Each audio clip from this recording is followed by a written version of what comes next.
Hello and welcome back to another video with me, Meoni, for Final Fantasy XIV. Of course, Dawntrail is coming this summer 2024. We should be getting some more news about this very soon, especially since it's a 14-hour live stream. I don't know what the major details of that live stream are. In fact, we're still kind of waiting for some more details of if there's going to be a letter from a producer or anything from that, but I don't think so, or they probably would have announced it already. But basically, it looks like April will probably when we get most of the new information. And for some people that's not early enough, and for some people that's absolutely fine. There's plenty of games coming out to fill the gap until Dawntrail's announcements. And honestly, I cannot personally wait until we get more information, including a release date and things like that. So whilst we don't have any major new information, the Dawntrail special site, I don't think we've covered the updates to this. Just after the Japanese Fan Fest, actually, in Tokyo, a few things were changed with this, so I thought we'd just go through a bit of a reiteration of what exactly is on this special site, and also look at some news bits and pieces as well, including some new artwork. So of course we've got that beautiful front and center picture, and of course we've got features listed here. So obviously the new DPS is going to be the Viper. A lot of people are excited to play with two swords. I can't wait to see all of the Kirito glams coming out of this. It's going to be awesome. And Pictomancer, which is the ranged caster, which looks incredibly vibrant. I'll link this, obviously this special site, in the description of the video. Come and watch these individual videos. You can find them on YouTube as well. They're just basically embeds here. But they're really, really cool. Really, really cool. Female Rothgar is obviously one of the big things for people. We've got this artwork, which we've seen before here, as well as the video there that's also embedded. I can't wait to get a character creator / benchmark. Hopefully we can get news of that soon as well. And then we've got some bits and pieces. Some of this is actually updated, so let's go through this. So obviously the level cap goes up to 100. We've got Tural, which is a vast continent where new adventures await, where Dawntrail is taking place. And obviously, you know, anything post Dawntrail will happen, starting the saga of 10 more years of Final Fantasy XIV in terms of storyline. There are new cities, which is Tulial and Solution 9. A lot of people are already making their glams for Solution 9 so they can AFK and look amazing with their cyberpunk-esque glowy stuff, myself included. Distinctive new areas include Urkapasha, Yaktel, Kozama Uka, which I'm terrible at pronouncing, Shaloni, and Heritage Found. Plenty of different biomes this time around. The diversity between those zones is just impeccable.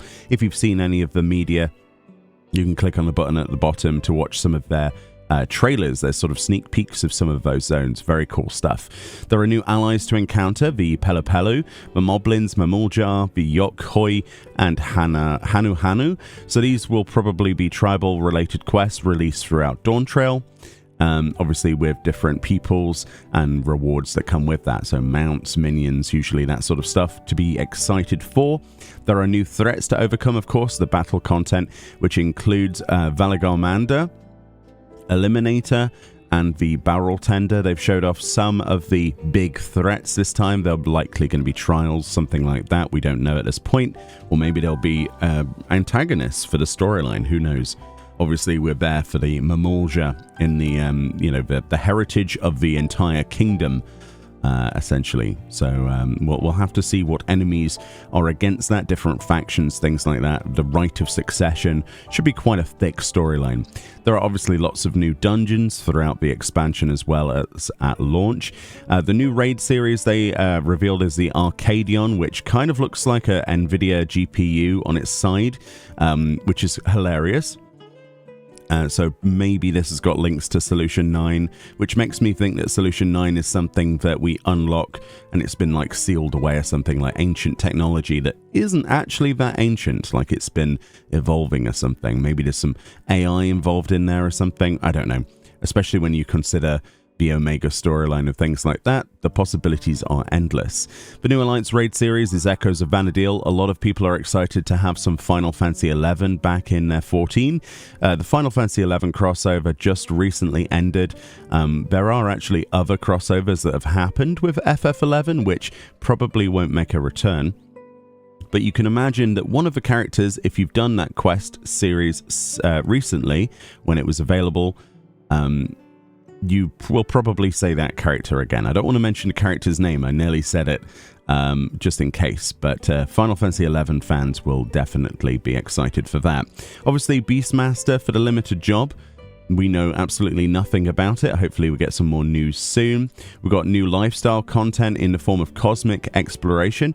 Recently we had, in terms of lifestyle content, the Island Sanctuary, which will be ending its major content drop, basically with the previous patch.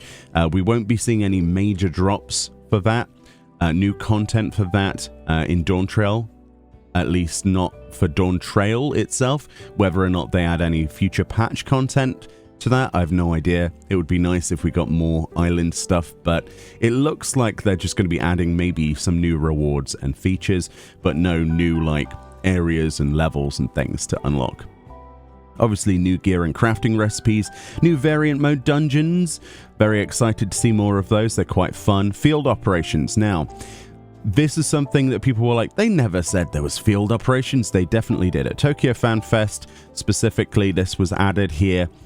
Field operations are, if you don't know and you're a new player, if you've ever seen Eureka, which is a field instance, essentially it's got its own independent leveling system. There was a relic weapon associated with it, armor, things like that. Lots of minions, mounts, titles.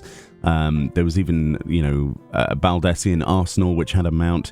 Who knows how far they're going to go this time. More recently, we've had, obviously in Shadowbringers, we had the Resistance weapon series with the Resistance storyline, which was heavily tied into Final Fantasy XII and tactics and that kind of thing.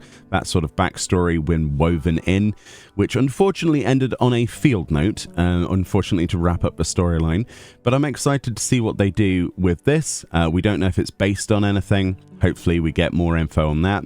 There's new Ultimate Raids, the first of which is Futures Rewritten, which is obviously Eden related.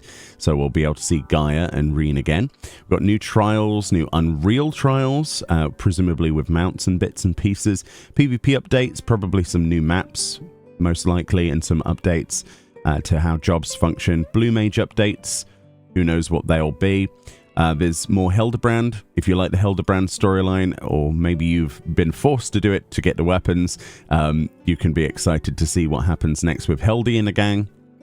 Always hilarious to me personally. I love that stuff. Deep Dungeons. So, new plans for Deep Dungeons. Plural. So I love Eureka Orthos. I love Heaven on High, and I think Palace of the Dead is awesome as a great start. I hope that they're as good, if not better, than Eureka Orthos. I really do enjoy that content, so I'm excited for that personally. Gold Saucer updates in regards to any info we have at the moment. There'll likely be new minigames and things like that, although that's not confirmed, but you can expect mounts, new minions, triple triad cards, that sort of stuff going forward. The graphical update is the most anticipated part of this. Along with that comes the dual dye channel, where you'll be able to dye the same piece of gear twice. We don't know how many pieces of gear are being reflected on that, but that's got me super hyped. But the graphical update will change the way that characters look, and they're starting off with, obviously, Dawntrail areas and dungeons, things like that. They'll look very distinctly different than the base game and all of the other expansions before it. And this will be a long and lengthy process of updating various NPCs and areas as they go through the expansion patches. So I'm excited for that. My character is going to look completely different. This affects gear as well. They've got a lot of work to backdate a lot of gear, not only with the new dye system, but also with the way the textures work. We saw a dev panel at FanFest EU where they showed some of the ways that light reacts to textures, how there's actually some transparency to some textures. There are reflections on metal now. Things look a lot better, and the polygon count has gone up significantly. So we'll have to wait and see how well that deals with modern hardware, honestly. Duty support updates. Of course, duty support is a great way of playing through the game, especially solo. You can expect more of that. Hopefully they expand this a little bit to like alliance raids and things. We've got no confirmation if they're going to do anything like that, but hopefully they add more duty support. I do like it, but at the same time, as long as the quality of the content remains the same for the dungeons, then it doesn't matter. System updates, obviously, to for the back end, and obviously UI changes, things like that, and much more. Of course, we're going to get further details at future moments, so live letters, and hopefully this 14-hour broadcast, and I don't know about packs, but maybe. There's also this then, it says players can enjoy certain updates without purchasing Dawntrail. So this is a big one. So even if you don't purchase Dawntrail, let's say you're a free trial player, you will have access to female Rothgar. Oh, wait, no, you won't get it from free trial. You require the Shadowbringers expansion. Ah, okay, so this is people who have purchased the game, but perhaps they don't have Endwalker and Dawntrail, I guess. You'll be able to access female Rothgar. So the only requirement is Shadowbringers. Interesting. Okay, they did something similar with Viera, so I'm not too surprised, but this is something I missed off before. The major graphical update is happening regardless of where you are in the game, so it doesn't matter. You don't have to pay a single penny if you're still on free trial and enjoying those perks, because it's really good getting to level 70, being able to do Eureka, stuff like that. The world will start to look a bit different. One of the major graphical updates that is happening that is backdated, but was confirmed during the Fan Fest, I think it was EU or Tokyo, where they said that foliage is definitely something that gets just updated naturally. Now, the textures and things of various things around that might not be updated, and this will be a lengthy process, and same with the lighting, things like that. But your foliage, so when you run through a field of flowers in your residential district or something, and it looks a little bit weird, or like Ilmeg they showed specifically from Shadowbringers, that area with the Fae and the I won't go into too much detail, which is full of flowers and fields of grass and things like that, and plant life, that will all be updated as well. So this is a natural, just flick the switch, everything suddenly looks a lot denser, a lot nicer to look at. So it means G-pose won't look as weird when you take pictures in a field with those 2D little bits, especially compared to your new character models, because every single race is getting changed and updated, and yeah, I can't wait to see what pictures look like in the future. G-pose is definitely one of the best endgame activities, just behind glamour. Obviously, new system updates will be applied without having to purchase Dawntrail, as well as the gold saucer stuff. So if there are any minigames added or any rewards, you should be able to get most of them without having to do Dawntrail. Now, this is a little bit of a false positive here, because there are some updates like Triple Triad cards that require certain progression of storylines, typically in the past. So whilst there will be the majority of these updates, like minigames and things accessible, things like certain cards will still require progression in storylines. It says some content listed above will be made available via patch updates at a later date. Obviously, for deep dungeons and things, content is currently in development. Now, in regards to this then, there's not too much to take off from this. If we go to the media section, you can find all of the artwork and individual trailers for any of the zones, things like that. So definitely go and look at that. Whilst we're on the topic of artwork though, posted more recently was this on Twitter, on social media.